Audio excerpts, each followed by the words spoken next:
What up, fam? Hit that like, hit that subscribe. If you got a bell, ring it. We need it.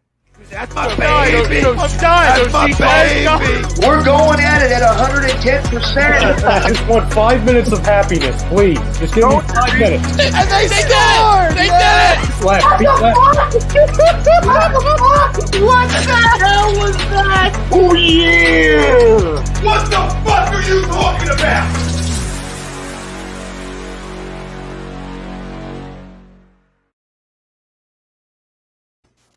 Folks, Bob Mannery here, and you're listening to Agree to Disagree, the flagship, only on A2D Radio. Uncle Sweeps, Nick DelGozzo, the legendary Brian Wilson, and the fucking man himself, Tom Arnone.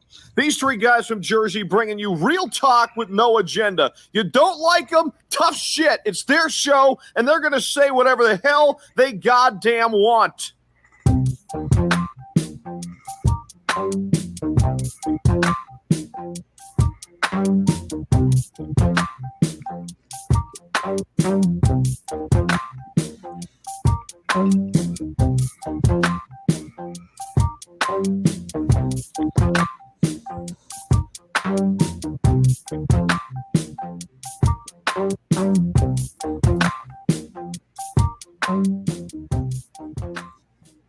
And here we go. Welcome in, everybody, to another edition of Agree to Disagree, only on A2D Radio. Every Sunday, we are brought to you by our doc. Got to make him yours, Dr. Paul Vidal, Specialized Physical Therapy, LLC, locations in Burlington and Cherry Hill. Go check him out right on his website right down below, specializedphysicaltherapy.com. Tom Arnone, Nick DelGozzo, Greg MIlakovic. No Brian Wilson tonight, which isn't a surprise to anybody. And if it is, it's your first time tuning in to Agree to Disagree. family event. So we gave him the Sunday off. We got a ton to talk about like we do every Sunday. Crumb of the week later on the show. Eagles. Maybe Brian Wilson. Yeah, maybe. Eagles and Sixers conversation. Sixers reportedly today put Tobias Harris out there a little bit. And supposedly the Houston Rockets declined something involving Tobias Harris. True, false, indifferent. Who knows? But it seems like nobody wants our guys. So we'll talk about how nobody wants us. The second half of the show, Phillies trade deadline moves. We'll go over them. The three moves that were made: Ian Kennedy, Gibson, and Mr. Galvis back in town again. And we'll talk about them. And we'll dissect the series that was, losing 2 or 3 to the Pirates. And like we talked about right before we came on, still 3.5 out, which makes it even more sick. Because like Greg said, it's right where you started the series at 3.5, and knowing how the Mets played this weekend and knowing you're playing a terrible Pittsburgh team, you feel like you should gain some ground, right? It feels like a weekend where you gain a little bit on somebody, and they didn't. Game and a half out. Yeah, game and a half. At worst, right? Like that's where you probably should be. That's where you probably should be. Easy. Everything's going to tie into our poll question brought to you by bodycheckwellness.com. And you can use promo code A2D, get yourself 25% off at checkout. That's bodycheckwellness.com. Promo code A2D, 25% off. I use the Clarity and Focus. It's one how I was able to drive 42 hours yesterday in a 24-hour day and back on the saddle again today. So go check them out. Use the discount code, get 25% off, and you can drive like me too. That's probably not not what they were thinking when they inked the deal with us. That would be the plug, but here we are. Guy drove from the Midwest, from New Jersey to the Midwest to Florida. all in a single wellness, delicious drink. Our poll question: the Phillies did enough at the trade deadline to win the NL East. Do you agree or disagree? Let us know. Facebook, YouTube, Twitter, Twitch. That's where we're live. Everywhere you get your podcasts, we're there as well. Hit the like, hit the subscribe, hit the follow, comment in. Let us know. Get it off your chest. Did they do enough for the trade deadline? I mean, I think I don't want to say they're fine, but because the division's so bad, I mean, they were going to be in it either way. But knowing that all the names that got moved, all the big names that got moved and shook throughout this deadline, I got to disagree that they didn't do enough. And I think Friday and Saturday showed it to your players. Your players aren't stupid, right? Gibson and Ian Kennedy are fine. They're good additions to a team that needs help pitching. We get it. They're veteran arms. They're going to help. They're going to do more more good than not, right? We could all agree on that from what we had. But not making a splash move with those really brings some life probably to a ball club, right? And guys are walking around the clubhouse feeling good about themselves. So Marte goes, Chris Bryant goes, Javi Baez goes, right? 3 big names that you should have been a part of, all 3 of them, honestly. I'm not. You're going to Rangers. Gallo was dangled too, and I'm not saying he's some guy to cry over spilled milk about. But if you're going to dance with the Rangers anyway, it seemed like you maybe could have got a 3-headed monster then. You know what I mean? And then gives you a thump from the left side. I don't know. I didn't mean to cut you off. I just was I don't know. You're already on the phone with him. Yeah. Right? That obviously you didn't pull that trigger just that day. There's probably talks leading up to it. But I just think Friday and Saturday, the end of my spell, I just think Friday and Saturday show how players feel about it. And I don't think this baseball team is a good enough baseball team anyway. I mean, to win the NL East, yes, they're good enough because the division stinks, right? I mean, it's the same thing as saying the Eagles last year. Oh, well, they're good enough to win the division. Doesn't mean they're good. Just means that they're good enough to win a division, right? So it's the same thing here. You got no Acuna, no DeGrom, no Lindor. So what do the Mets do? I mean, what do the Mets do? They say, oh, no Lindor? We'll go get Baez. I mean, they're the team that doesn't need the shortstop. They're the team that we'll figure it out later on what we're going to do about it. But right now, I mean, obviously Baez is going to go to third, but you know what I'm saying. We'll figure it out. We'll figure it out later. I mean, Dave Dombrowski was brought here for one reason, not to sit and wait for Nashville to come back around. He was brought here to sell whatever you can sell and get this team over the hump. And the hump is winning the damn division or just getting into the playoffs first. And are these okay moves? Sure, sometimes the splash moves aren't necessarily the great moves. But you got Ian Kennedy, who's never had a stressful save all year, right? Because nobody cares. They stink. All right? And Gibson threw well today. And he's thrown well this year. So that's fine. Starter's a little different than the back end when there's no pressure, right? Because starters, I feel like uses the internal pressure of starting games. Fine. The back end's different. If you're only, if you got 20 wins on the year, it doesn't matter, right? It doesn't matter. So I don't think they're bad moves, right? A team that plays no defense, sure. Getting a guy like Freddy Galvis who can pick it, I guess. I don't know when he plays or who he plays over, but I got news for you. I know exactly where he should play. You know what I mean? If you're going to make that little tiny one as opposed to the bias thing, and I understand we talked about this on Friday, not on the show. We just talked about it on our, in our personal, in our texting our little texting thing. I understand we weren't going to kill them completely because, you need a dance partner. You need assets. You know what I mean? I understand this isn't fucking MLB The Show where you can just type things in and you can just magically get guys. We understand that. We're not stupid. We're baseball guys. Right. But I mean, fuck, dude, you're looking at like you said, if you're not going to, if you're going to fucking do something, you might as well fucking go all in. And if you're looking at your shortstop, I don't care about your fucking loyalty. The dude's 203 and he's terrible on defense and looks lost at the plate, looks slow, looks like he's swinging underwater. It might be time, Didi, that you can be a bench guy or have a seat. And that's maybe that's the Galvage insurance policy, I guess. I don't know. Because if you're asking me, if you're going to get back into this, you're 3.5 back, it's time to fucking say, Didi, it's just not there, bud. It's not there, right? The guy looks like you got egg on your face after the 45 years old. He looks like he's moving around in fucking cement. It's awful. And isn't that the reason then to go pull a trigger on a Baez then? Yeah, that's what I'm saying. That's you can put Baez in short, move Didi to third, or whatever, or him and Bohm split time, however you want to figure it out. Mm-hmm. And I know, like Sweep said, yeah, we don't have a top 10 team in the farm system, right? We don't have a top 10 farm system. Sorry, in baseball, we don't have that. I get it. There's enough down there. If you want guys, you can get them. And they obviously didn't want to give up some names, and that's fine. Now, again, I'll disagree that I don't think they did enough, but they're also good enough to still win this division, if that makes sense, even though they're not good. So, it's not like I'm all out on them. I mean, this has been their year. The first 2 games in Pittsburgh, and then today has been the definition of their season. And we notice hitting goes through droughts. With 13 innings and no runs, and you're playing the Pittsburgh Pirates? I mean, and I'm supposed to have confidence in you being able to go against a rotation like the Mets in a big series, right? I mean, come on. I can't. JT hasn't been good enough, right? And offensively. And I know I'll get killed for this. Hasn't been good enough offensively this year when you're for the money. For the money is all I'm talking about. For the money, right? Which you had to give him. I understand it. Hasn't been good enough offensively. Sweep just had another one. Didi, you gave him money. And not only a 1-year deal, you gave him 2. You gave him 2. So it's like last year was a contract year for him. He played great baseball, right? And then you give him a 2-year deal, and it looks like you got egg on your face for that deal, right? Because he's stunk, and maybe it's the injuries. I don't know. And that was another almost at that point in the offseason too, Tommy. It was another one of those you kind of had to because you let all the other options go, right? You let all the other free agent options get signed or go.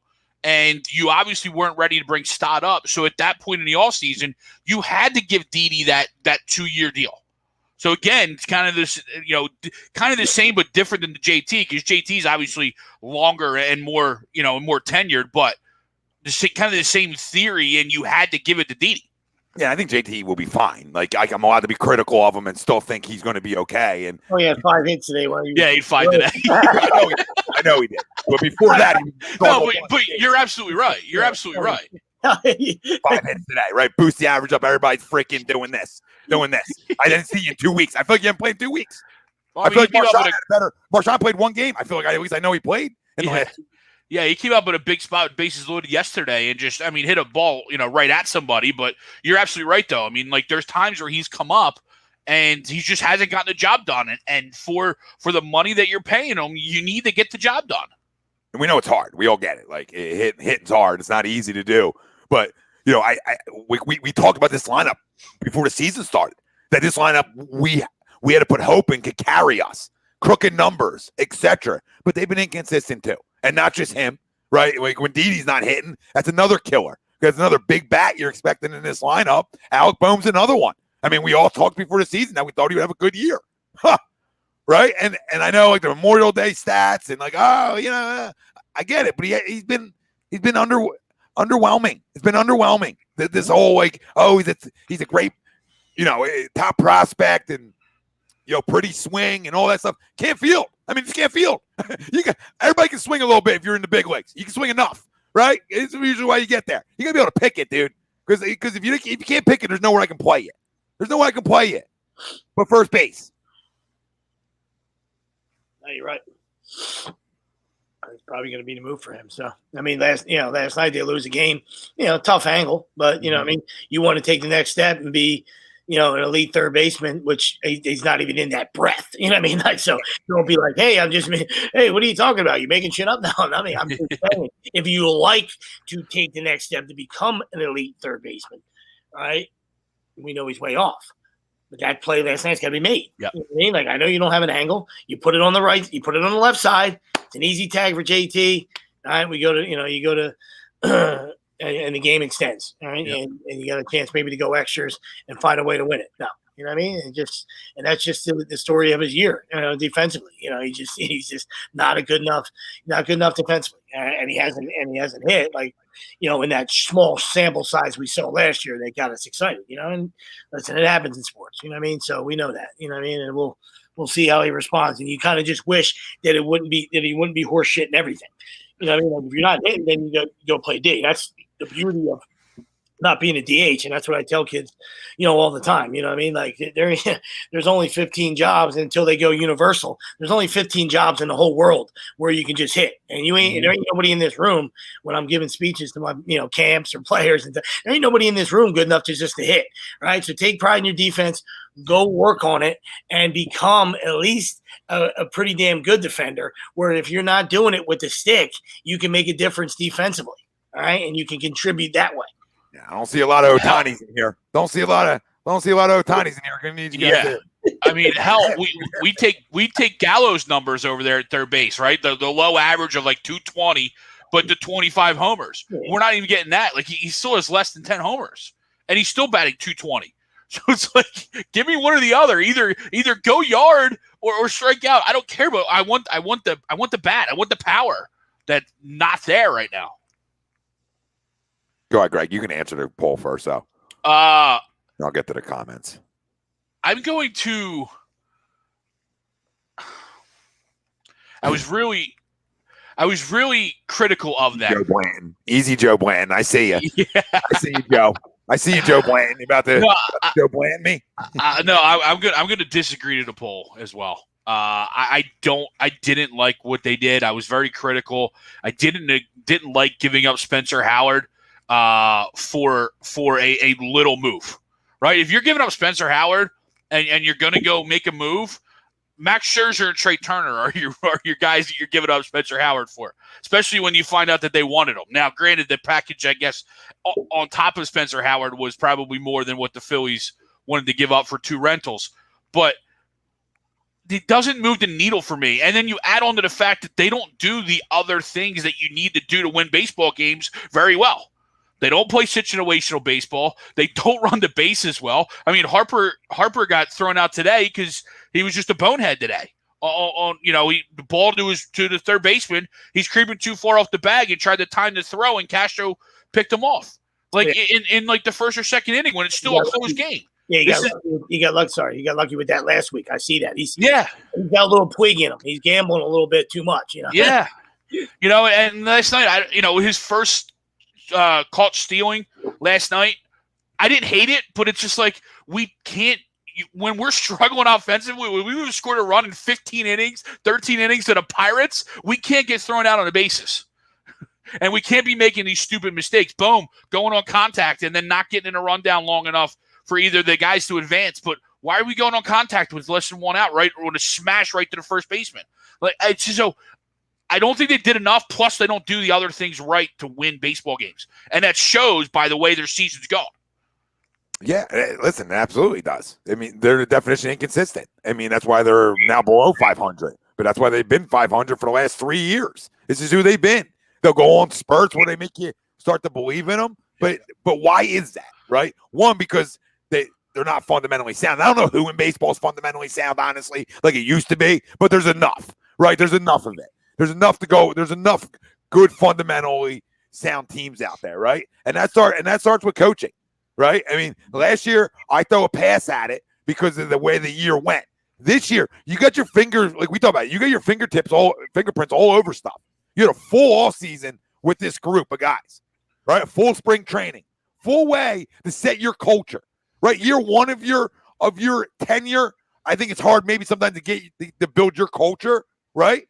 But year 2, there's no running from it. You're not a good enough culture guy then, right? You're hanging on everything Cashman and the Yankees brought to you, which was hand-delivered studs, right? Hand-delivered studs. We'll pay whatever you want. The one thing I'll say to you about Trey Turner, before I forget, because I'm going to forget, they're only rentals, Greg, and not saying you said this, if you're a small market team. That's how I look at that. Yeah. So if you're a big market team, they aren't rentals. They're not rentals. You get them in your clubhouse. They like their environment. Boom. Stupid money. You win a World Series. Scherzer wanted to come here too. You win a World Series, and yum, and the little red rocket comes out, and you get to pay the checkbook out. And then, what would that have done for Bryce? I'm not team like overly team Bryce and the flips, but what would that have done for him? Just think about that for a second. Not only are you getting 2 guys from his old team, you're getting 2 buddies of his. Right? Let's be real. 2 friends of his. I mean, him and Scherzer's relationship always been great. So you're getting 2 buddies, dude. You don't think that's not a freaking shot in the arm? And not to mention, outside of the pure power numbers of home runs, Bryce is having a really good year. No, like if his getting hurt, outside of being backed up, which is fine. If his homers were 25 instead of 16, you're probably talking potentially on the conversation of maybe MVP with the rest of numbers. But that's the only thing lacking is the power. I think he's got 25 doubles, especially now from today. He's got 3 today. But to your point, though, Tommy, he's having a really good year, and it just doesn't seem like there's anybody else there with him consistently. Yeah, and I don't know. Like you said, who knows? It's the whole theory. Unless you blow somebody's socks off, I don't know if they would even, you trade in the division. You know what I mean? And who knows if we were going to keep them? But like you said, those 2 guys maybe get you over the hump, right? That changes the balance of power in the NL and maybe in Major League Baseball.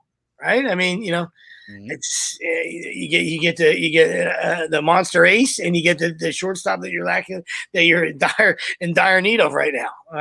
Another huge bat, another guy that is instant offense. You know what I mean? He can go yard, he can steal base. He can drive. He can get you a double or triple. You know what I mean? So those two moves, like I said, who knows? I mean, it's easy to, there as much as it's like, oh man, you wish. I don't know if the Nats would have ever did it. You would have had to probably give them 5 studs, but like you said, if you're in the business of going for it, then you go for it. But for that, you give up stock, right? Because you're gonna re-sign Turner, and he's 24, 25. So there's your, you know what I mean? Like there's your shortstop in the future. So at that point, here, Howard Stott, here's our starting point. Yeah, listen. Then they wanted a catch. They obviously got a catcher. So there's Marchand. What do you can't get that done with those 3? Yeah, and what do you need Marchand for anyway? You just gave JT money. You don't need him around. I mean, that's like expecting a guy to get hurt.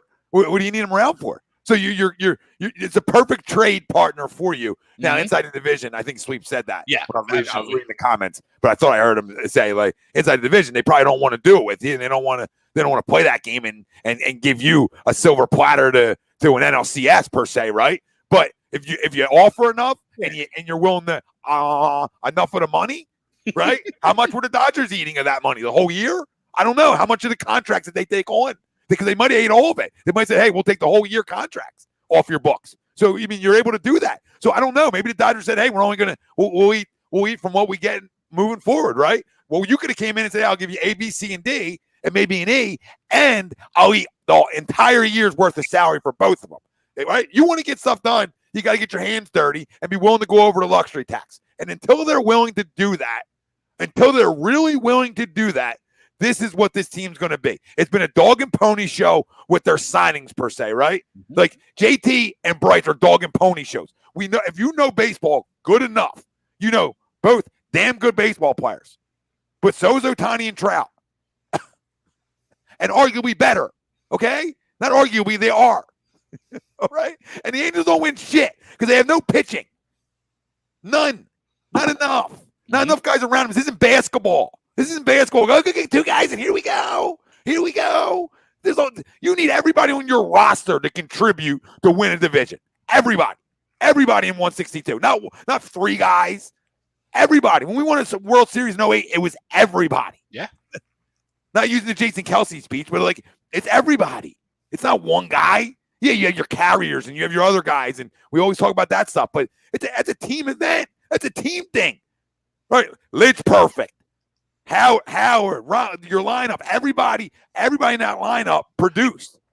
You look at the bullpen. J.C. Romero. There's a different hero every day. When you're a winning club, and you're doing all the little things, the intangibles, as Greg was talking about earlier. There's a new hero every day. I mean, you're going to have your superstar. There's, everybody has their best player. Everybody has their 3-hitter. Everybody has a superstar for the most part, unless you're, even a fucking smallest of markets. You know what I mean? There's one superstar. There's one all-star on every team. You know what I mean? Maybe not a mega all-star, all right? But there's one guy that walks in the room and with the big dick, all right, with an oversized underwear. You know what I mean? Like every clubhouse has that guy. Young Sweeps. I was that guy. Sorry to tell you, I'm very humble. I was that guy.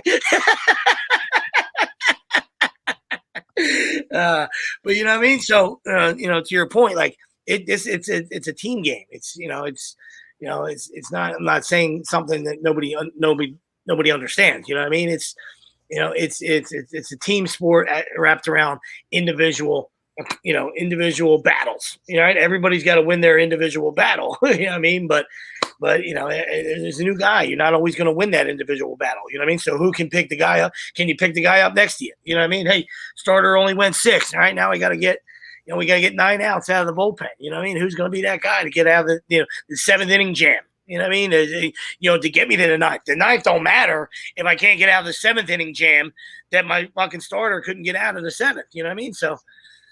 It's just, it's a beautiful sport. That's why we love it so much. There's so many moving parts, and, it's, whether it's culture, passion, who's calling the shots, who's pushing the right buttons, whatever it is, whoever's got who's got their hand on the pulse, the clubhouse, from upstairs all the way down to the clubhouse.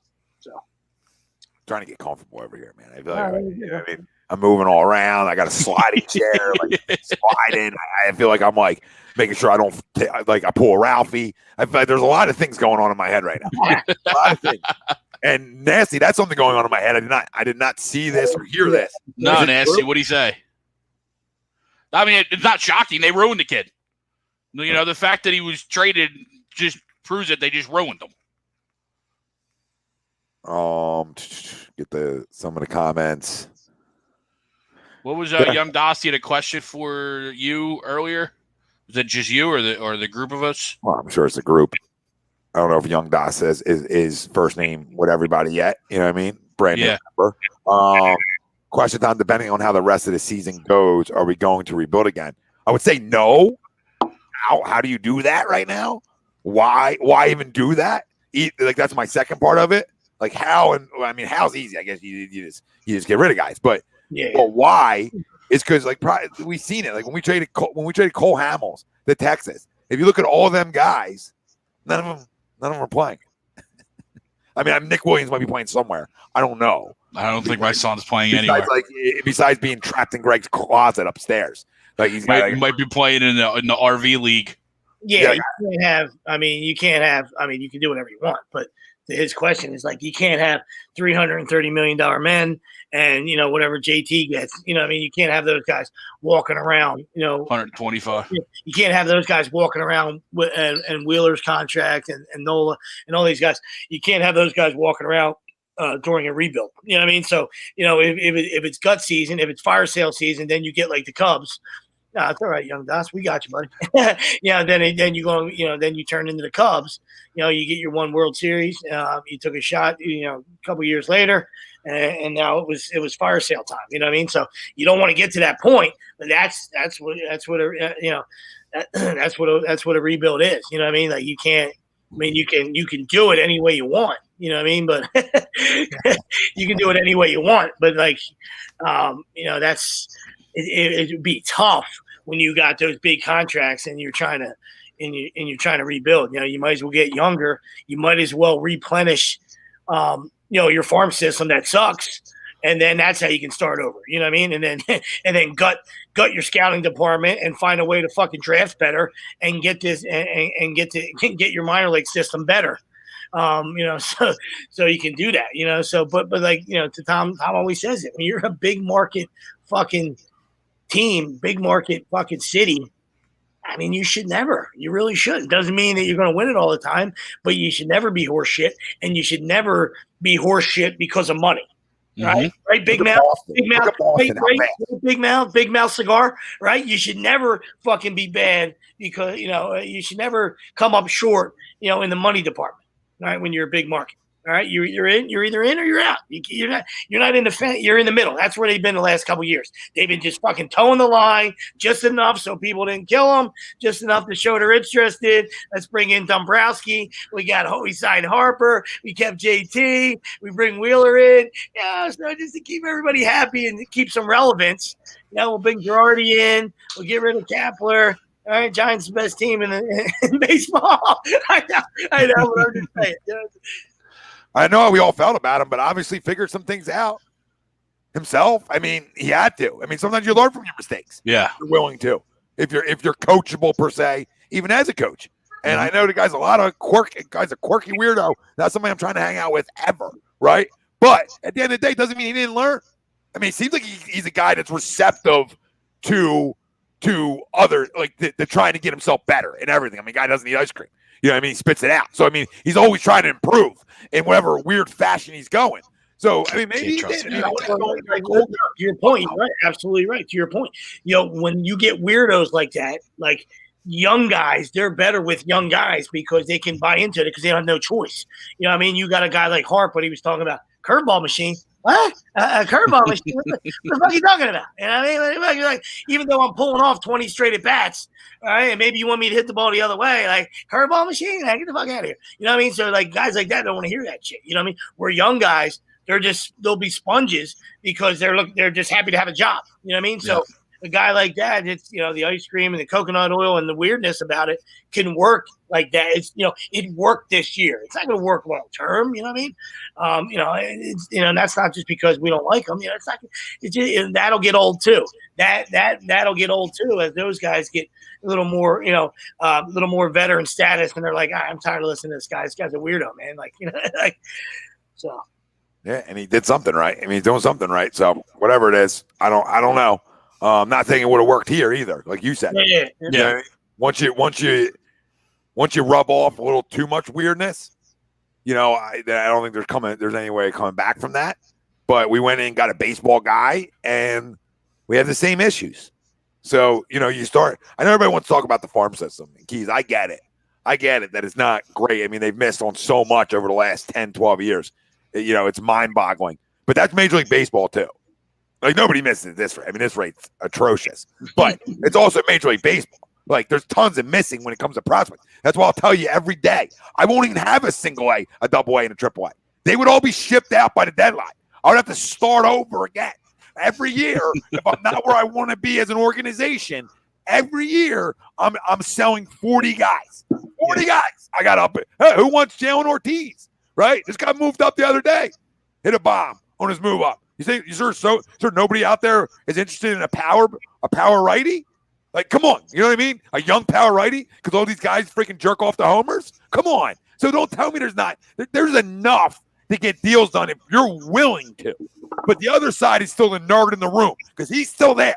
There's still nerds in the room that are going to look over your shoulder and say, "Do you really want to do that? Like we're already 28." Dave? Yeah. We're already 28, Dave. Do you really want to get rid of these two guys? I mean, we're not even going to be listed. They're going to unlist us. You know what I mean? Like, because these guys care that much about the fucking prospects. I think the last part of Keys' comment, though, is the key is they don't know how to develop anybody either. So you're absolutely right, Tom. I mean, not only the pure misses from the draft as well, but we haven't seen a guy come up since that crew came up in 2007, right? 6, 7. Yeah. Like since then, there really hasn't been anybody come up through the system that has been a superstar because we just can't develop and we can't grow these kids. Well, develop or is it just being able to hit on a pimp? And listen, you might not know that. Like I hear you. Yeah, exactly. I think you both just hit it on the head. Could be a little bit of both. I mean, what is the chances that all these picks suck, or is it a little bit of combination of suck and then they can't be developed? You know what I mean? And I'm not, I'm not putting it all on that. Like I understand that, I'm not an excuse guy. Like I'm a guy that looks in the mirror. You know what I mean? So these fucking players should look in the mirror, pick themselves out of bootstraps, and go fucking get it done. And stop looking for somebody to stick a fucking rattle in your mouth, right? And change your fucking diaper and go fucking take what's yours. You know what I mean? But at some point, when you're a young kid, you're picking these young guys. You got to get fucking acclimated to pro baseball, all right? And you hope the organization that drafted you allows, it brings you into a good environment where you're going to fucking get better. All right, you're going to work on different stuff. You're going to fucking tweak this. You're going to tweak that. You're going to be put in the best situation. And also, you're not going to be babied. Right? They don't fucking bring anybody up maybe because they're worried about it's time to pay these guys. If we bring them up, it's time to we might have to pay them instead of, hey, if a guy's ready, go fucking play, sink or fucking swim. All right, and that's the way I've always done things. You know what I mean? I understand certain guys, and if you know these guys' personalities and you know who you're drafting, then you should know who you can push and who you have to baby, right? Because it doesn't have to all be the same thing, right? I coach at the high school level. Tommy coaches travel ball. Greg is coach in both of those levels, right? We've all had guys where we know, hey, I can light this kid up. I can light him up, and he's fine. He's not going to giggle. He's going to look me in the eyes and be okay. He might be pissed. He might be motherfucking me under his breath, but he's not going to affect him. He's going to get pissed off. He's going to play hard. He's going to take somebody out, and he's going to be a hero. Right, where we've had other guys where we're like, I can't say nothing to this dude. Right, not nothing. I mean, he doesn't walk around. He don't run the place. I can't light his ass up because he'll go into a shell. You know what I mean? So the organization, you would hope that those guys know the guys that they're bringing in. Yeah, or it's just like the whole. I don't feel like they have a feel for that. You got me loving this word, missionary, right? Or it's just Just lay here. We do things this way and this way only, and we don't treat each player differently in everything. On one, how we communicate with them. To forget even lighting them up, just how we communicate baseball IQ stuff with them. I love one stuff. Sorry, I love lighting guys up. yeah. I mean, listen, something needs to get lit up down there. I mean, I know they can use some fire down there. I mean, they can use something. And then the other side of it is what you said is also spot on, is the fact that they're so scared to start a clock. And it's for 10 years now, they've been scared to start this clock. And longer than this. I'm just talking about this whole rebuild. This whole rebuild of Mickey Monick, #1 pick, Adam Hazley, 7th overall, Cornelius Randolph. The list goes on guys drafted, position players that are like, hey, dude, you should be up here in 2-3 years. Like, let's go. You're a top 10 pick. I'm glad you brought up Moniak, because as soon as that experiment over, then that draft is now dead, because we just traded. So they went Moniak because he was going to be cheaper, so they could overpay for Kevin Gowdy. Kevin Gowdy was just sent to the Rangers. So as soon as that Moniak experience, now you got your #1 and 2 picks from 2016. Bye. Now back to the poll real quick, because we're going to move on and we'll talk some, NBA free agency starts tomorrow and other things, and we're going to get into that stuff and talk some birds. And obviously a main topic in hand is another one is with a team that has nothing to do with us, but does, in the Indianapolis Colts, and Wentz getting hurt over there. So I know people want to talk about that a little bit. So we'll mention it, even though I don't care because he's not here. I mean, I care about the pick, but a first or a second still a win. Any way you look at it. But back to the poll. The funny thing is, I think they're obviously, because they're 3.5 out, that they can win this division. Mm-hmm. Now, like, gun to my head, I almost want to say Braves, right? Like, gun to my head, I'm like, you know what? Because everybody, Acuna goes down, they're like, they're done, and then they figure out a way to play good enough baseball in a division that's underachieving, right? Like that's in my head, because nobody's looking at them, right? And they're almost can go a little quietly. They're not favored to do anything now, and Freeman's been hot. They got guys who can get hot on that roster, and the division stinks. But I don't know. I still think and not just being a homer, like I still think we can win it. And honestly, we should win it. If Lindor's not coming back until the middle of August, if you don't know exactly when DeGrom's coming back, you should win it. You should. Like, I don't want to, like, there's still enough talent on this roster to win this type of division. I don't think that makes you a homer. You know what I mean? Especially if it's up for grabs. It's 3.5. You can't turn the clock back, but you came out laid 2 eggs Friday and Saturday. You could have been 1.5. Woulda, coulda, shoulda. Can't change the fact. But you had the Pirates and the Nationals. In this next stretch, depleted Nationals that had a fire sale that only got fucking Soto landing there. All those funny memes, him just eating by himself. It was hilarious. But you had the Pirates and Nats right after the trade deadline. You know what I mean? Like, come on, man. You could and if the Mets continue to struggle, you could have found yourself with a 2-game lead and went like, whoa, what happened? How did this happen? Yeah, I mean, how many times do you talk about, every team, or at least every good team, goes on that 7, 10, 12-game stretch where they go 7, 10, 12-0, right? Or 10-2, right? That should have been this stretch, to your point, Sweeps. Coming out, making a splash, right? Coming out of the trade deadline with the Pirates and the Nationals, who just sold everybody. Pirates did too, right? They didn't have a closer. I mean, they traded Tyler Anderson, tried to trade him to us, But to your point, to your original question, Tommy, I don't know if the Phillies can get it done. Like I said in answering the poll, I don't think they do enough of the other things right. And I think Ian Kennedy's a good arm, but to your point earlier, what stressful saves has he had? Right, it was kind of like our thought with going to get Pittsburgh, Richie Rodriguez from Pittsburgh. Like, what stressful do the Pirates have saving games?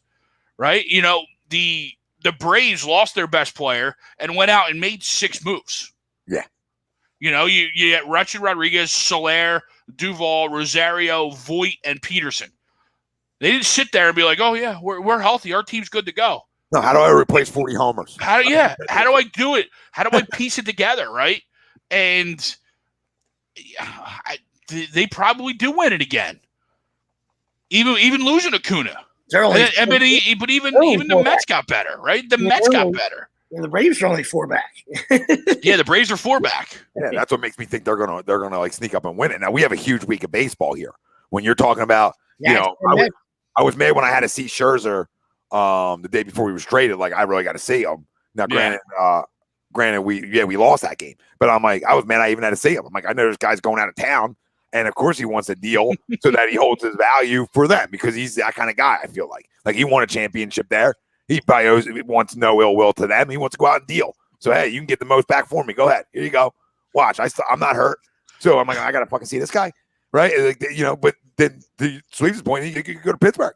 Or Greg, you go to Pittsburgh. I mean, you get Pittsburgh, and then you get Washington again, and then you get the Mets this week. The Mets, yep. Like it's set up. It's set up for 7 games in a row to get you to the Mets in a monster, beginning of August fucking showdown. Yeah? Can they do? I mean, they talked about the weak second half schedule. This before the second half started. That's all I heard. Right? It's like it gets and it's nauseating at times. Like all you hear is like, it's a great easy second half schedule, right? And it's like, okay, dude, you still got to go play the game. You still got to go play.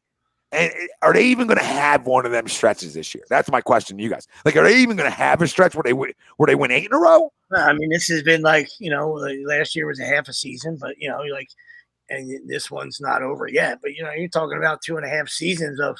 That's what they do. All right. They play down to the competition, and they're and then they have stretches of inconsistency and terrible baseball, and that's why they can't get over the hump. You know what I mean? Like 2 years ago, the August-September collapse. You know what I mean? Like last year 8 teams make the playoffs and the Phils don't. Like what I mean? Like for whatever it's worth. You know what I mean? Like And now, this year having, starting out the way they did, I know they had a lot of injuries. I get that, you know what I mean? But they were unwatchable for a while, you know what I mean? And then they tease you, they get hot right before the All-Star break, and then and you expect maybe a splash or two, and then you get what you get, and then you come out and you get 1 hit in the first 13 innings of a Pirates series. Like, today you got healthy, Lottie fucking die. You're supposed to.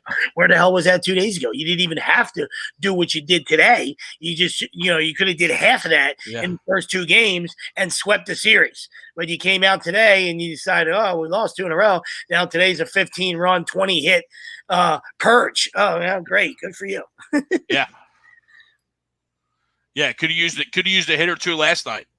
In the 3-2 game that you lost. Yeah. That was right there for the taking. You had every opportunity to do it. It's even late, too. You had the opportunities, and we didn't come through. And I think that's going to, as they transition towards this easy second half, I think that's going to come back to bite them. Because, no, Tommy, I don't know that they can go, 8-10 and go 6-2, 8-2, right? I don't know if they have that stretch in them, mostly because I don't think they pitch well enough. And they don't play defense well. And they don't play defense well enough. That's the number one. Thank you for bringing that up. That's the number one is the defensive side. We don't play defense well enough, and then we don't pitch. Now, what is extending, Gibson extending our rotation by that, right? And what does Kennedy do now? Setting people in other positions, right? He's got to be better. It's better, but but you just said it. It's better because of what's there. What it was, yeah, absolutely. Yeah. So it's like it's not a splash, but are we like to the poll point? Like, are we better? Yeah, we're better today than we were 3 days ago. Of course we are. Yeah, it's like being the tallest midget in the circus, right? You're still a midget. A little person. Yeah, people are going to chime in. You're still the smallest little person in the circus. How much bigger did I get? Am I still this big compared to this? And we talk about pro baseball all the time, and we'll see like when guys, jobs should be on the line. Let's see how they, how they manage and how they do things. You know what I mean? Like I would, Girardi, and I'm all for loyalty. right? The Girardi won't pull fucking Didi because he had him in New York and they're fucking tight, right?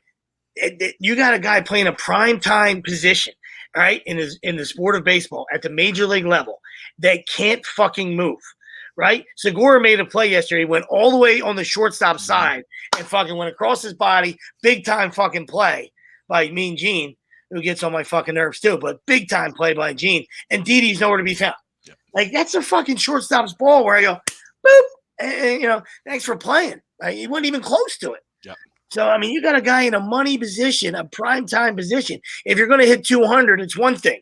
Then you got to play me a plus shortstop, and you're not doing anything. All right. So it's time to sit him down. All right. And they don't make the tough decisions in pro sports because of either contracts, loyalty. They don't want to get aired out. They're cowards. I don't know what to tell you. I don't know the answer, right? Having not been in that situation, just knowing as a guy sitting in a couch here, if it's my ass, it's your ass. You know what I mean? And I'm playing my best guys. And if you don't like it, right, then you don't come to my Christmas party, right? But have a seat next to me, all right? And keep working keep working in BP.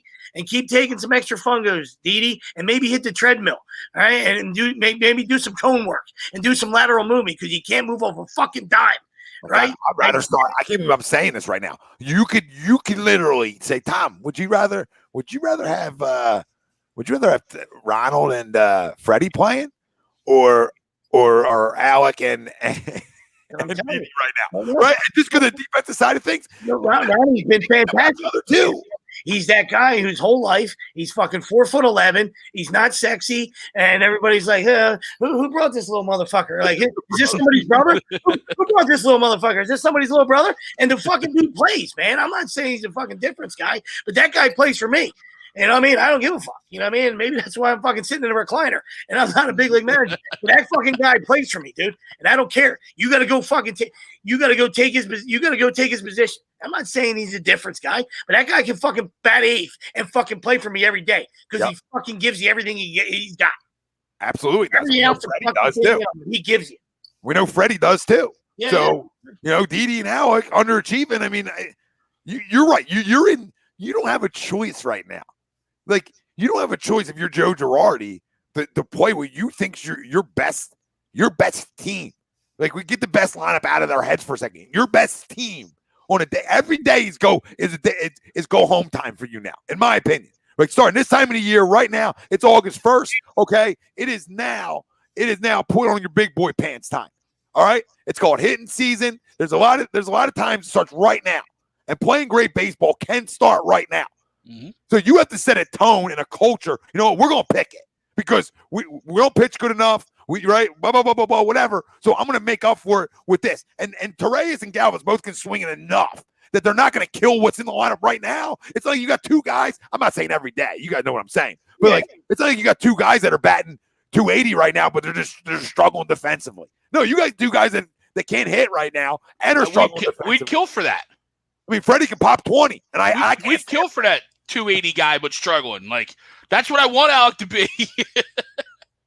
Because at least he'd be hitting, too. Right? Yeah, you got Freddie and Torres. They'll both run through walls. They both play hard. They're both good defenders. I mean, Freddie's a damn good defender. Always has been. Absolutely. We'll see. Like I said, we'll see how he uses everything. You know what I mean? Or like you said earlier, I know you were a big fan of the term. All right, but we'll see if it continues to be missionary or if there's some absolute creativity. You know what I mean? And not late. Defensive replacements isn't something that that happens overnight. It's been happening since the dawn of baseball. You know what I mean? But guys don't use it. Right, whether they don't have the personnel or they don't want to hurt that guy's feelings. You know what I mean? Hey, tough shit. Right, in the seventh inning, I'm going defense. Right, I got 9 outs to go. I got a lead, or the game's tied. I'm going defensive. All right, because those guys aren't giving us enough offensively anyway. It's not like you're taking out you're taking out a 30 home run, 300 hitter. You know what I mean? You might as well get better on defense. Yeah, that's how I look at it. Ethan, I actually like that he tries to live middle away, right? But I think it's actually hurt him catching up to fastballs. I mean, I feel like he's beyond late on stuff, right? I feel like he's missed so many cock shots, I feel like he's right there though too. Like I feel like I watch him and I'm like, we right want there. we want our guys to use the whole field, as hitting guys. You know, I mean, don't get me wrong. You know what I mean? But if you're getting beat middle in, then you're not clearing, and then you're late. To Ethan's point, you know what I mean? Like, so there's a difference between using the whole field, and and spraying the ball around, and then absolutely getting fucking blown up. On the inner half, you know what I mean? Where you can't, give me some hip clears, dude. Feel free to hit a fucking ball off the left field scoreboard maybe once a month. Yeah. Check out your teammate. I mean, watch your teammate one time who's got a $330 million contract or whatever it is. Yeah. Try to literally hit one out of the ballpark. Wants to absolutely hit one out of the ballpark. Every time he swings. Every time Harp swings, he's trying. I'm going to try to hit this ball 790 feet. So it's the longest home run ever tallied in Major League Baseball history. That's I feel like it's goal every swing. And I'm not telling you everybody's different. But once, how about twice a week? Just twice a week. Say, you know what? I'm going to hit this ball as far as I can. Because I feel like he's been right there, though, all year. Like, he's been right there. And I'm like, it's not nothing's ugly. Not talking about defensively, but his swing's always been pretty. We like this swing. We all did, right? So I just think it's I don't know. Guys, make adjustments. What are your adjustments going to be back, right? So sorry, not to cut you off. Dr. Job just called. The guy pitching for the Rays has thrown 23 pitches this inning, all sliders. 23 sliders. Come on, throw another one. This is incredible. I've never seen anything like it. 23 pitches. 23 slide pieces. Dr. Job, line 2. Dr. Job. Throw another one.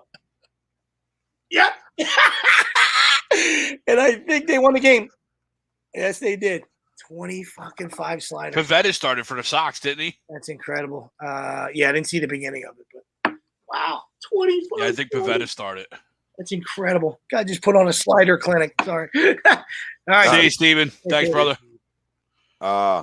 Eagles wise, Jesse. I mean, he might be outworking them. I don't know how it's not Diller's job to lose. I mean, he's got to go out there and play horrific for a rugby guy to take and I'm going to continue to call him a rugby guy. He's gotten better. I get it, but you're talking about a first round draft pick that hasn't played yet.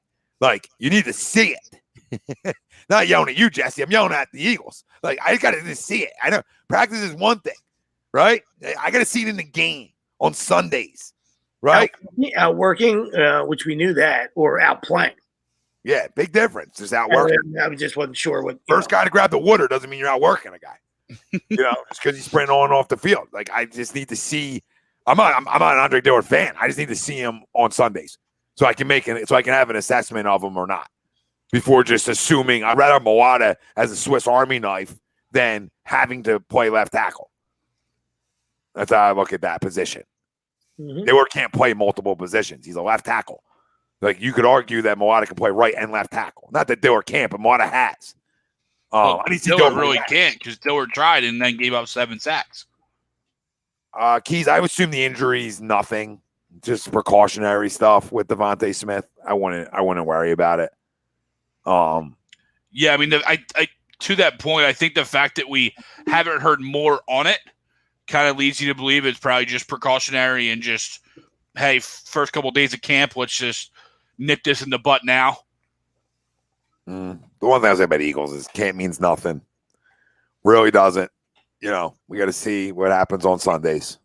So it's great football is back, but see what happens. I think what today, I saw the photo going around. Today's the last Sunday of no football. Yeah. Until February. So great time. College starts at the end of the week, end of the month. And then of course, I guess we get some preseason games starting up. Yeah. And I don't even care about that. I love talking Eagles, but I don't even, I don't even care what happens in camp. You know what I mean? Yeah. I don't care about their schedule. I don't care about none of that. You look at their roster and you say, if they're healthy, what can this football team be? And this football team in another shit division we're talking about right now that has gotten better. Don't get me wrong, has gotten better. But in another division that's up in the air, we'll see. I mean, they're right there with everybody else. They're literally right there with everybody else in this division. Outside, the Cowboys are the best team on paper. Cowboys should be the best team.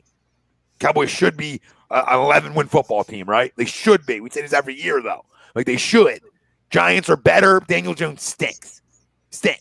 Washington should be better, but Fitzpatrick, does the gunslinger hurt them? Does the turnovers hurt what they do defensively? I don't know. He's had weeks where he's great, and we've seen the Ryan Fitzpatrick on why he's been on 32 football teams, right? Like, so you know that. And I like Fitzmagic, but I don't think it's a savior for them. Now, to win a division, I don't know. They won 7 games last year. Let's calm down on Washington too. Their defense is very good, very, very good.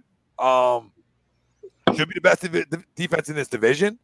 And also the Giants are very close defensively in ways. I think the Giants could make the case that are better than us, but I don't know how good Giants front is, right? Their secondary is very good. Their linebacking core is good. I don't know how good their front is. So that's my only question mark with them. We know how good Washington's front is. I mean, it's fucking loaded.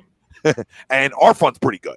I would call our front second best in this division. Dallas's front, not good. Dallas's linebacker, not good. Dallas's front's average to me. Their linebacking core is ridiculous. And their secondary is unknown for the Cowboys. But their offense should be the most explosive in this division. They're real young. Yeah, is Van Der Esch still hurt? I don't know. All right. It feels like it's all the time, but I think he's back, I think. I mean, getting Parsons is, just even solidifies that even more. But, I mean, we're right. We got a chance to win this division. So, I mean, the only thing you take out of training camp every day is nobody got hurt, like seriously hurt. All right, we're good. That's a win. All right, and that's how I look at camps. Just get me through it. Get me through it. Get the work in. Come out as unscathed as possible. If you want to compete, right? Because they can. Worst place, last place schedule, like everybody likes to say. You can't even go off of that. You just how good of a football team do you think they are? I think their max is they can win 10 games. I also think they can win 5. And that's a big drop off. They could win 4, but I just think that they should be better. They should be better. What that is, I don't know. Like we talked about it, Greg, the other night. If Hurts can play, we don't know. We know what we think we know off of watching him enough that he's going to struggle inside the pocket, but we don't know. We don't know. If there's a kid that I won't bet against, it's probably him in terms of his work ethic. Now, that doesn't necessarily mean he'll ever figure it out inside the pocket. Yeah. But for a year or two, those kind of guys can be successful. We know this. Run around, make plays, until you're dead, right? So I don't know. I want to have confidence in every football season because you hate going into it thinking you have no chance. But before 3 months ago, I was dead on them. They were dead to me, and they really have done. They've really have done a lot, in my opinion. The upgraded defense and obviously upgraded offense. I didn't think Ertz was coming back, right?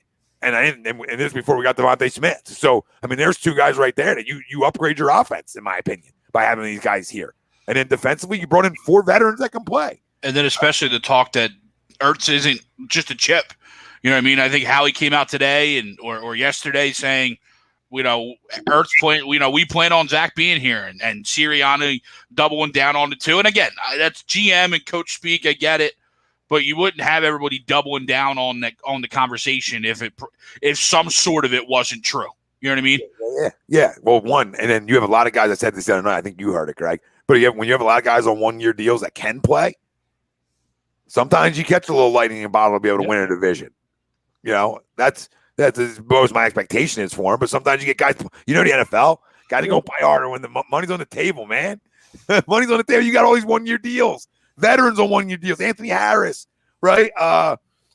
Why do I keep doing this with the linebacker? Why do I keep doing this every fucking Eric Wilson? Eric Wilson. Fucking show. I mean, punch yourself square in the face, Tom. There's no excuse that you drove or anything. Tag in the Area Eagles guy. Just tag the Area Eagles guy. I'll help you. Every time, every show.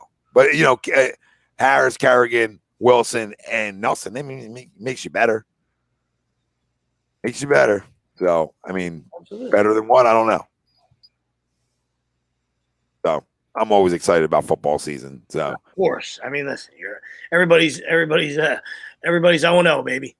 Right? You know what I mean? So, it's a league of parity, and you get hot. You find a way to treat it 1 week at a time, and then like I said, it makes it exciting. You play hard, and maybe you find a way to win close games. You know what I mean? So, and if your division sucks, which it has for the last maybe 5, I don't know how long you want to go back, but at least 5 years, then you should always have a shot.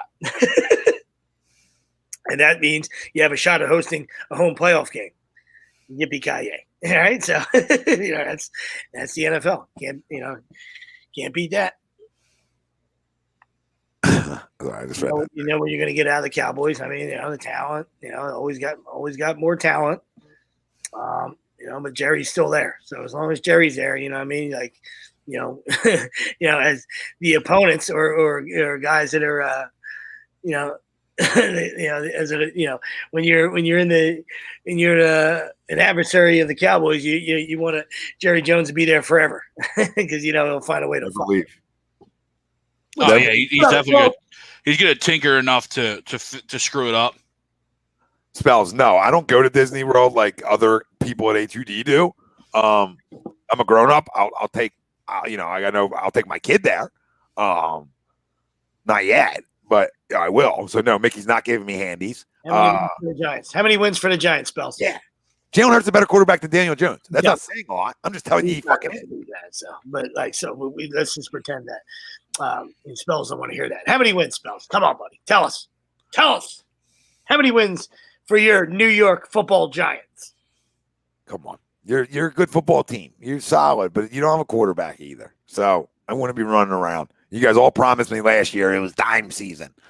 So every Giants fan told me, hey, here it is. Didn't see it. What is Brink saying? What's he saying about Kyle Gibson? Jesus God. I mean, Kyle Gibson's these are fine additions. He faced the Pirates today. God, these are not guys that you expect are going to be. There's a reason they're where they are. All right.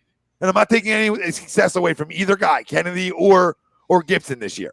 But there's a reason where they're at. There's a career history. There's the trends of it. Like, oh my God. I don't know what he said. I would like to know. He probably said that's going to make him. He probably agrees, and they're going to win the division. Well, we know you got $100 wager on them, so we understand. Go get him, Robert. Took a beating last night, Brinks. I mean, not saying I disagree with a lot of your takes on it, but yeah, it was bad timing. I think you should just when you post about Simone, I think you should just use bad timing, and nobody can disagree with that. Yikes! That's the word I used. They're the words I used. Bad timing when I posted about that. A lot of Brinks memes out there. A lot of Brinks memes out there. You know what I mean? I know he doesn't care, but it's got to hurt. You got to feel a little bit of that. He wants to be the villain. He wants to be like the villain of A2D. Cold take galore. Hits a couple once in a while. Out of here. I'm not saying I disagree with your take last night. We'll just leave it at that. I'm just not going to argue about it online or on Twitter. Mental health is a real thing, but so is timing. What's up, Derek? What's up, Derek? Derek, what up, brother? Get to the Sixers right now. I mean, I know Riz Woe said Lowry front runner to Miami right now. I also have seen stuff where they would looking to try team DeRozan back up with them. That'd be cute. Watch them two fail in the postseason again. Yeah, because that worked so well for Toronto before. I mean, obviously, yeah, Jimmy in there. But the real thing is it doesn't look like any of your guys are tradable. Either that or rightfully so, Morey's just asking for the moon. And I'm good with that. You know what I mean? Like realistically though, like who on Houston do we want for Tobias? Yeah, nothing. I don't. Yeah, nothing. Like I don't want anything from Houston. So I know he's going back to that well, but like it's not like Houston, has a whole lot available that I'm looking to go poach for Tobias. It is shocking to me that they are at least actively or what is rumored to be actively shopping him. That's kind of shocking. I didn't think he was going to be the one on the move. Do you buy it though? Like I do, because it didn't work. Did it And not? Darryl didn't sign him, right? Darryl didn't sign him. Okay, fair. I mean, fair.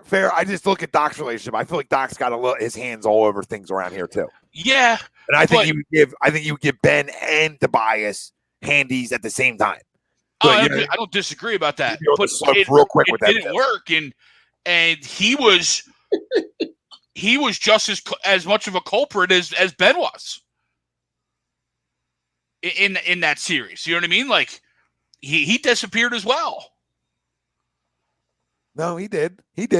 I mean, and naturally the venom and the veracity is going to go towards Ben, and rightfully so. He's the quote unquote generational talent, right? So it should go to him. Oh, yeah. But if you look at it, Toby was just as complicit in the team being shit that series. Complicit a little bit. But I mean, he shot. He didn't shoot 0 times in 4 fourth quarters. So correct. Did he play? No, he didn't play great. But we also know, and you know this, like I'm not saying you don't, but you also know he's your third option if you want to be. He should be. Yeah, exactly. He should be. We all know this. This is a trade no. This is a trade no.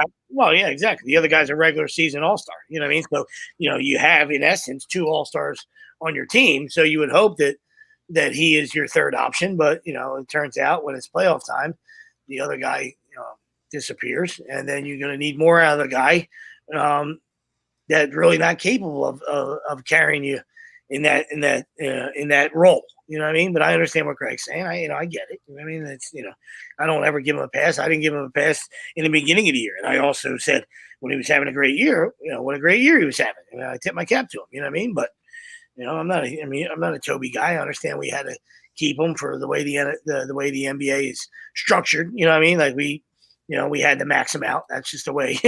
That's the way the NBA goes. You know what I mean? We lost one guy. That was the guy we were going to have to be forced to keep. And it was what it was. You know what I mean? So we didn't, whether we liked it or not, he was going to be here. And we're not writing the checks. So now we just hope that, hey, Doc came in. Let's hope this guy plays better, which he did in the regular season. And, and maybe in round 1, I guess. And and then disappeared in the Hawks series. So I mean, to continue that too, I don't hate the idea of trying to clear up some space and some money in trying to get, obviously we got to match money in the NBA, but if you give me a couple lesser deals, lesser contract or year deals, and we can get out of Toby's money a year or 2 earlier, I'm all over that.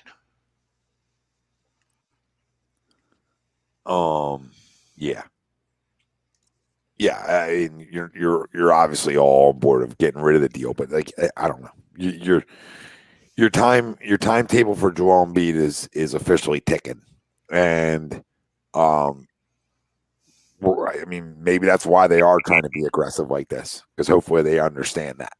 Yeah, for sure. They better.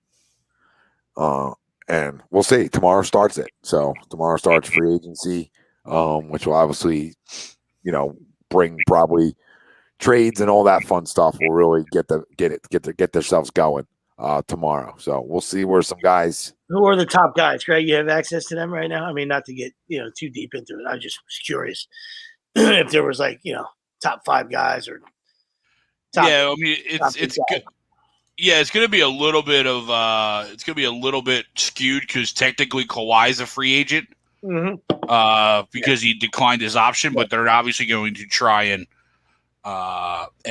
keep. They're going to just restructure that deal. But yeah, give me 1 second here and let it load up. It's really point guard heavy. It really is. You got the likes of Chris Paul, Kyle Lowry, Conley, Lonzo Ball, Dennis Schroeder. You know what I mean? Spencer Dinwiddie. I didn't think he was really a point guard, but it's very point guard heavy. Not saying all of them are moving, but they're all free agents. I know. New Orleans put qualifying offers out to Lonzo and Josh Hart. Kyle Lowry seems to be a big sign and trade option, which I don't want that for the Sixers. I'm glad the Heat are taking them, because I don't want him on the Sixers. Not as a sign and trade. I'd be okay with Kyle Lowry as like a 1 or 2 year deal, for money that we can fit under the cap, right? But I don't need a massive long-term deal when it's sign and trade thing. You know what I mean? Yeah. Yeah, I didn't want that long deal, 4 years ago. Yeah. Yeah, absolutely. I definitely don't want it now. John Collins, Duncan Robinson, DeMar DeRozan. Oh, there it is. That's what I was looking for.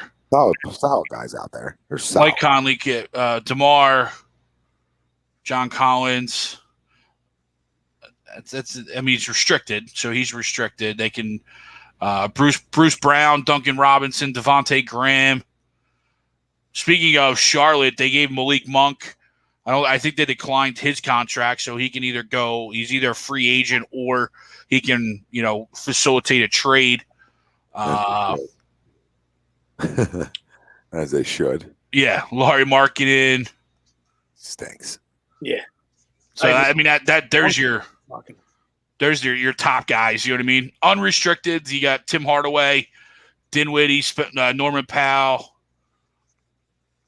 former Sixer Rashawn Holmes. On Monk or Markkinen? Monk, right? Malik Monk. No, that's what Tommy said stinks, right? Markkinen, I kind of like. Laurie Markkinen, yeah. I kind of like Markkinen. He's been injured. Yeah. Reggie Jackson, Depot. I hate everything surrounding Zach LaVine. I'm going to hate the Bulls train. No, but I was talking about Monk and Markkinen because Monk stinks. Yeah. Monk really stinks. Markkinen is just hurt all the time. So I'll say he stinks. He'll get another Kentucky bust. Monk have a night where he fucking scores 40 and then he'll go 2 months where he averages 2. Stink. Thanks for stopping by. Evan Fournier. Here's a name that we were linked to earlier. Doug McDermott. I like Evan Fournier though. Dougie Buckets. Dougie McBuckets. A guy like Evan Fournier is something low. I know he didn't do well with Boston. I feel like he's a solid pro though. In the right clubhouse, I'm with you. Yeah, clubhouse. Yeah. Boston was a fucking mess. So I'm sorry, I'm whispering because Cass is sleeping. Whisper away. No, it was. If I wake him up, it's on me. So Tommy whispers. We got you, buddy. You don't want to be. I could be rocking. Bobby Portis declined his option. He's a free agent. Another guy too. I'm kind of intrigued on, especially more or less because we lack there. Zach Collins from Portland is a free agent, and I know there's a little bit of injury concern. 3 ankle surgeries, so I get it. But would fit right in with us, right? Yeah. Well, how about an incentive contract? I don't know. You're probably not going to sign that, you know what I mean? Because he knows that he's always hurt. But, you throw in make it an incentive late in contract and maybe he finds a way to stay healthy because he's got a little bit of toughness in him. The physical, the physical problems. I like his game when he was healthy, Yeah. Same with Markkinen. I feel like I like both our games when they're healthy. I thought, but I think there's some guys that you mentioned. Well, first Bobby Portis. Fire everybody around you if they tell you to not opt out of that. Take your option, yeah. Fire everybody around you. He had a great postseason, or at least a good final. Yeah, declined his $3.8 million offer. Yeah, okay. I'll get 15 a year. He'll get 15 a year easy. How the NBA works, but no, there's solid names out there that you can afford. I like that Dwight said he's leaving because as much as I like Dwight's presence for the year, I also think he's a clown. And I was over it. I'm with you. I had wanted nothing to do with him. I was agreeing with you. We were the number 1 seed, so there was no reason to rock the boat. He came in, gave you some good minutes. Unfortunately, Joe's going to get hurt, so you're going to, you need that second guy that's going to, give you some minutes and maybe pick up, not the slack, but just, be the role guy that you can be. But I've never been a Dwight guy, and then he shows up in the Atlanta game, after we get knocked out. The next day, after we're eliminated, could you imagine Jordan, at a game? I'm just saying, this day and age, and people want to hear it. It's these old heads, man, they think everybody's soft. Just go back and look yourself in the mirror. Go on vacation. You imagine Jordan or Bird, at a playoff game. At Magic's playoff game. At Magic's playoff game. Never happened. Never happened. Sick to my, They're in the gym, or they're in there, they're lifting weights, or they're motherfucking the world. It's just not going to happen. That's why I love JoJo. JoJo's or if they're there, they're in the suite, like nowhere where no one can see them, right? JoJo's down in Margate, right? Yeah. This clown's at the game, and JoJo's down in Margate with the city, right? No, he's not really with the city, but you understand, like staying home. Oh, he said like a shopping. Yeah, he's like going shopping. Like that's what I mean. This guy needs, like, can we not do this like we did to Allen? Like and the difference in Allen, like Joel Embiid is even more like not loved in this city, but more even out there where you can run into him in different settings more than Allen. I mean, Allen, you're running him in the casino or you're not running into him. You know what I mean? It was real simple if you wanted to see Allen. Nightclub, casino, you see Allen. I mean, if you see Joe on the beach, you can play fucking soccer with him. You know what I mean? You can play fucking soccer with him on the beach. Can we get this guy? Can we get this guy a running mate? Like, please, like whatever it takes at this point. Now, I do like the draft they had. Now it's the NBA draft and it's late picks, but Springer can play. So, I mean, I know some people on draft night were upset about it, but the kid can play. So I don't know what there's to be upset about. He's a top 20 pick that fell to 28. That's a win. Anyway, you look at it, you're not expecting to even get a guy like that. And then in the second round, I know Frank took his shirt off, but you know it's a good backup big. I think it knows really gassed up for that one. I know. Yeah. Wow. I mean, I know. By the way, when Malik gets drafted in the first round of the NFL playoffs, I will not take my shirt off. When we're doing draft, when Malik Willis. Please. I will save everybody that. Hilltoppers. I want to run through a couple of the bigs real quick. Yes or no? If you take money out of it, if you Jeff Green. A game of quiet. No. Yeah, I'm good. Blake. No. Hold PJ. on. Tucker? Take money out of it. Yeah, give me Blake. Take Blake. Money. I'm okay. I'm okay with that. I mean, you know, I've never been a huge fan, but like, I don't know. Give me something. I think if he's healthy, he can give you something. Yeah, I don't disagree on that. Yeah, PJ Tucker. I'll take PJ. Yes, absolutely. I wanted him this year. All right, won an NBA title, so yeah, maybe we ought to be the GMs. Nerlens. Yeah, I'm good. I don't like bringing guys back. You know what I mean? Even though he might not get a fair shake. I'm out. I know he's athletic. He intrigues me just from the backup role. Yeah. Like we lost Dwight, right? You know what I mean? Lose Dwight. That's the only intriguing part to me. Sure. I mean, it's worth you take the meeting. You know, I mean, I might take the phone call and say, hey, you know what I mean? But I'm good. Yeah, I don't like bringing guys back either. But in that case, I would. Like if you take the money out of it, I'll say, yeah, fuck it. Why not? You want to be a backup? Sure. I'll take you back. But if you're like looking to start, we'll just pass on by each other. Yeah. Daniel Theis. No. Nope. Too Nick small, Batum. not athletic enough. Batum, fuck Batum. Loser. Yeah, I would say exactly. Like a year or two ago, he just soft as toilet paper, probably a fucking clubhouse cancer, can only sit in the corner and, be fucking frozen black trees. So definitely no text messages. Definitely no text messages. JaMychal Green. Nah. Michigan State guy? He's younger. That's the guy that was at Grizzlies, right? In Denver. Yeah, but he was the Grizzlies, I think. I think he started out as a Grizzly guy. Maybe not. I don't watch enough of JaMychal Green to know if I want him or not, honestly. So I'll just go pass. He was a Grizzly years ago, but no. Probably fair. He went to Alabama. Okay.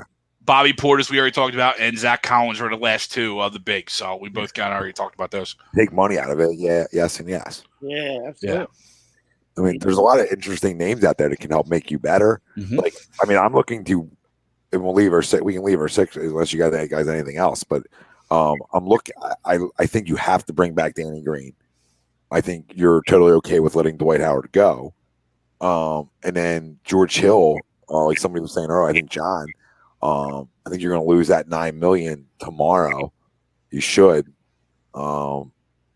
which could open up stuff for you too. or you could lose tomorrow if you deal him, right? For whatever. I think he should be a guy on the move. You have enough guard play in young players that I don't need George Hill back. I've seen enough of that. So figure out a way to get rid of that $9 million, and then go address your backup more. I think they need to address maybe another 2 guard and definitely a small forward and maybe a 4 and a 5. You know what I mean? Small forward was the big one because technically, looking at the roster, technically you got 4 2 guards between Curry, Thibault, Milton, and Isaiah Joe. Right? Granted, not anything jumping off the board, but you have 1 small forward, and that's what they list Toby as, right? You know what I mean? Now, granted, yes, Thibault's probably more of a 3, but if you look at just the way the roster is listed, they definitely needed 3. And if you let George go, you're only down to 2 point guards, one of which is probably on the move. Yeah. Damn, River to Miami. I hope that doesn't happen. I mean, like I said, Doc said he wanted them back. So we'll see if he gets any of these guys back he wants. But either way, Seth is back, like we talked about. Celtics likely to trade for Josh Richardson. Please go ahead. We had that fun half a year with him. It's all enough. Let's go get the charger. I don't know what this guy's going to do. So, I mean, I don't know if he's going to, I don't know how hard it is if you dangle these guys around and try getting rid of Tobias and Ben, how that is coming back from, right? Yeah. Just like, okay, well, I couldn't deal you, but we're back. I love you guys. Hey, guys, we're so happy you're here. Yeah, I just don't know what you do. Weird. I'm against trading either one for pick assets, like unless you're using those picks to go get somebody. But I got to really pick up the phone and I got to get on Portland right now, and I got to see if they're willing to give me Dame. I mean, just to get Dame, I'm willing to. I mean, I don't love CJ McCollum, but I like him. Right? Does that make sense? Like, I don't love him. I think he hurts you defensively, but he can flat out stroke it. But he went to Lehigh, Tom. He's a local guy. That's what drives me crazy with people. But I would be on the phone with them. And what does it take to buy? Because obviously you have to put the bias in that deal too. The bias and Ben, the Portland, and what assets do you want with that? Like what gives you? Because the Portland, that makes me I'm still competing, right? I mean, if I'm a Portland fan, I'm like, okay, I can still be good. We know Ben's a good regular season player, so I mean, I don't know. That's how I look at it. Like maybe I got to get both of them up. Maybe I got to take back CJ, give him Tobias, Ben, Maxey. I just drafted Springer. I mean, I like Max. I don't want to get rid of him, but for Dame, I gotta put these guys in the package. Maybe 2 first. I mean, what do I have to give you? I mean, that's like what makes it happen. Because if you're already dangling these guys around, I mean, and you're not pulling triggers, or triggers aren't there to be pulled because you're either asking too much or guys don't want guys, I don't know what you're left to do. And then you're going to bring these guys back. Like Tobias, it's fine bringing back because I don't think it's as much daily rumors. But Ben, this is a daily thing. Yeah, no, it definitely is. No, it's a soap opera, never-ending soap opera. And I don't want to deal with it anymore. So I'm willing to take back things I wouldn't take back. Like that Brogdon Levert deal, which I don't even love. I think at this point I'll just say fuck it. Fuck it. Just give them to me. So not that it would ever happen, but Dame and CJ work straight up for Toby and Ben. Now, granted, I'm sure there's going to have to be some other stuff thrown in there. But straight up, that works the money-wise. Does it? Huh? Does other stuff have to be? I mean, I would think, like you said, but does it? Maybe not. Maybe if both are ready to move on from each other, you know what I mean? Like both sets are ready to move on from each of those two. Maybe it doesn't. But yeah, I mean, the money works for both of them. Straight up. And love that. That's why I brought it up. Talking into existence. They're both. I mean, the Sixers actually save a tad because you got CJ at 30 for 3 years, and you got Toby at 35 for 3 years. Ben and Dame are the same, but Dame's over Ben about the amount that you're under for CJ. This is above average players getting $30-35 million. It's unbelievable. A year. Yeah. These are both above average players. Neither one, both borderline all-stars, right? McCollum, Tobias, borderline all-star guys. Yep. Fucking $35 million a year. Jesus, God. Man, love to have NBA money sitting in my back pocket. Oh, baby. So what was it? The Brogdon and LeVert? Yeah, that's the one I heard a lot of. I feel like it's in my head. For Ben?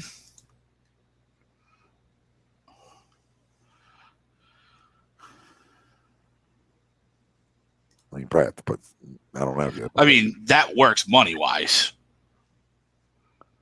Just that alone. And in reality, it works even more because both LeVert and Brogdon are on 2-year deals where Ben's on 4 years. So although those combined, we take on more of the salary for the next 2 years, we also get out of that money 2 years sooner. And I can already hear Indiana fans now. If Larry Bird and Fred Schilling, Indiana can't get you to do nothing well. So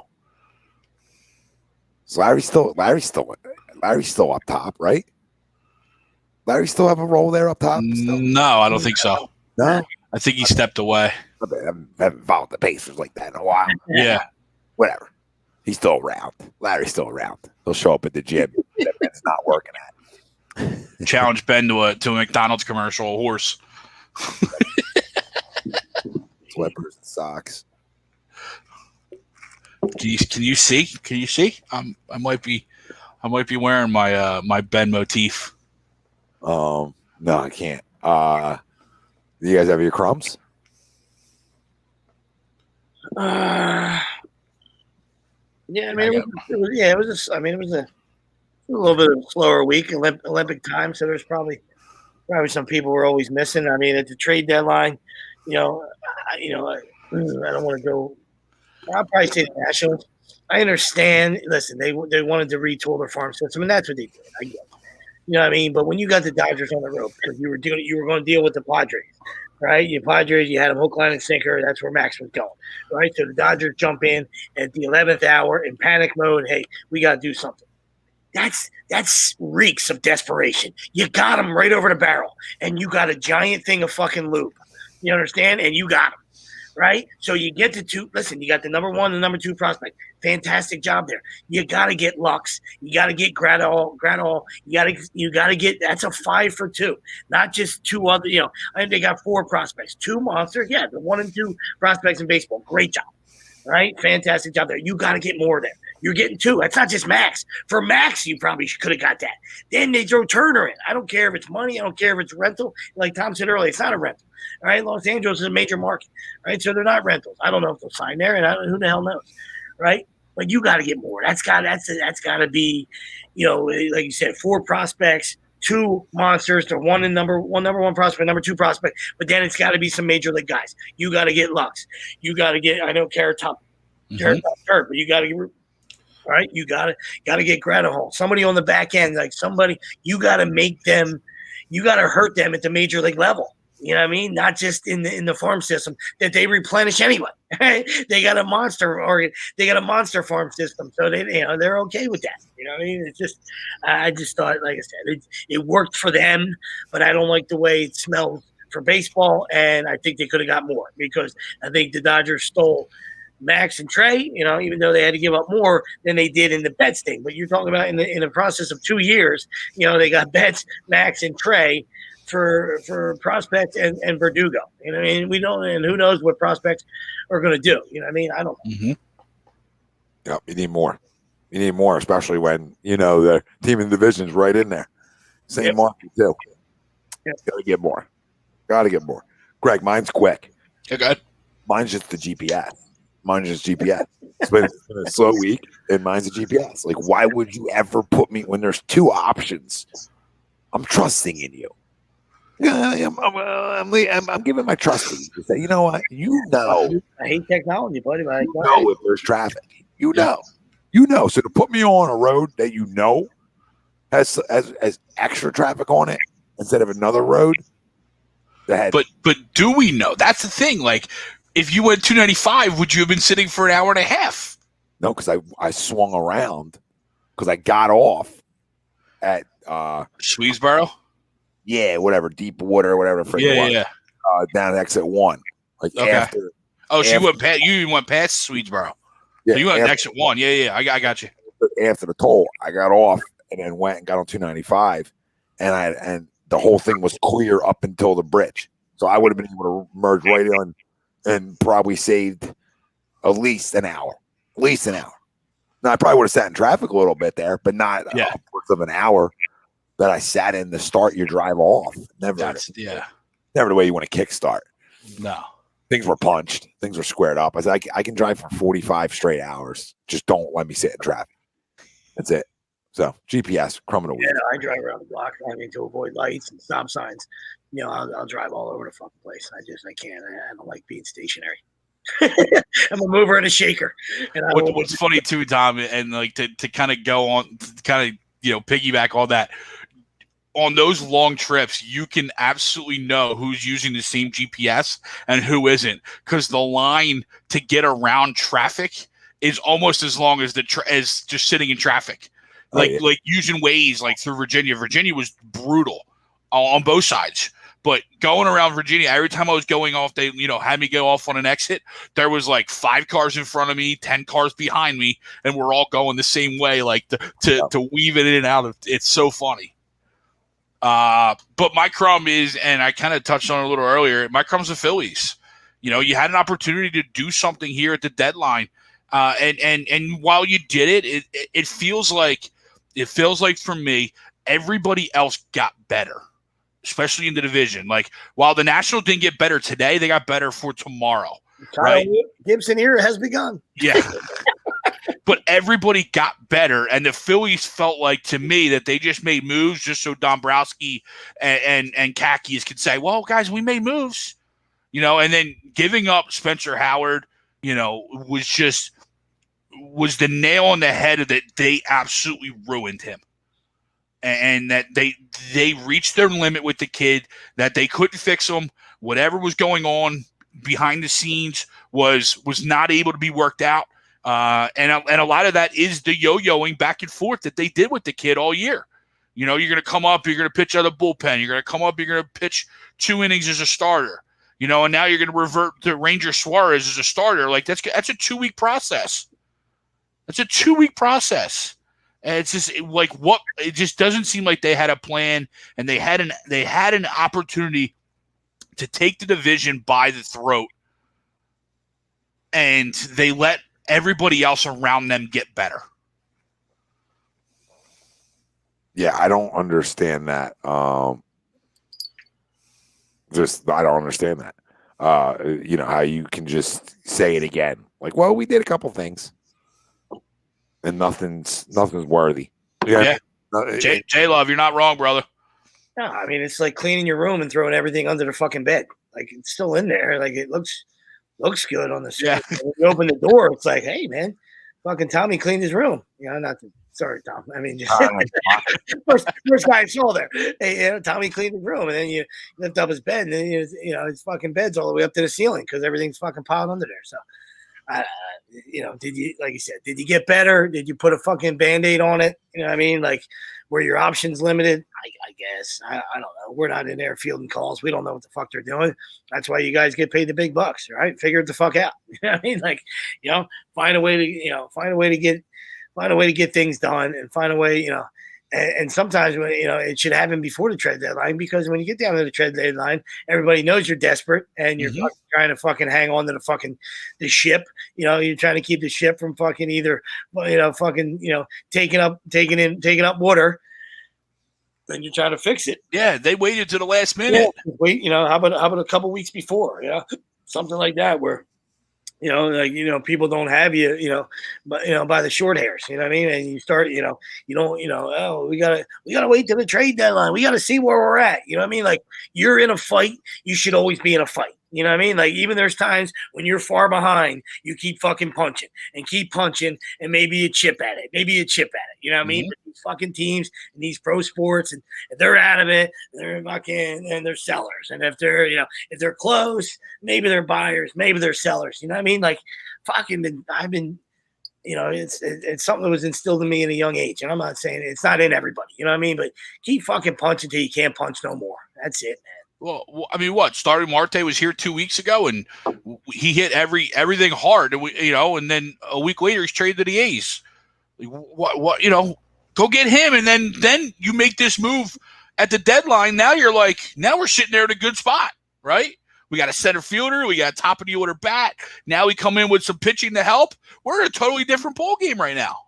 Yeah, and don't tell me, and like I said to the people out there earlier on, don't tell me there's not enough in this farm system to get deals done, because there is, and there's stuff at the major league level that you could have sprinkled into. If you want to be aggressive and you want to do it, like you could have offered a shit ton to Washington, right? But are you scared?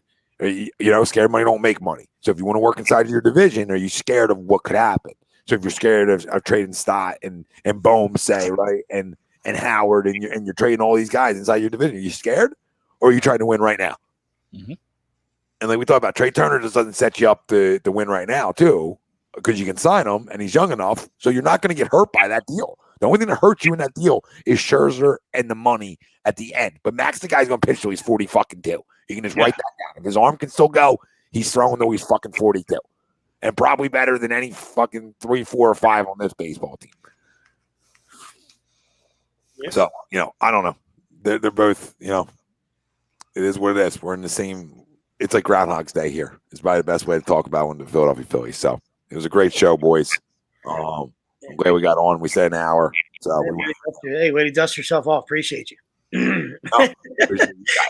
A constant professional dusted himself off and made it to the chair, made it to the podium, and collected his medal.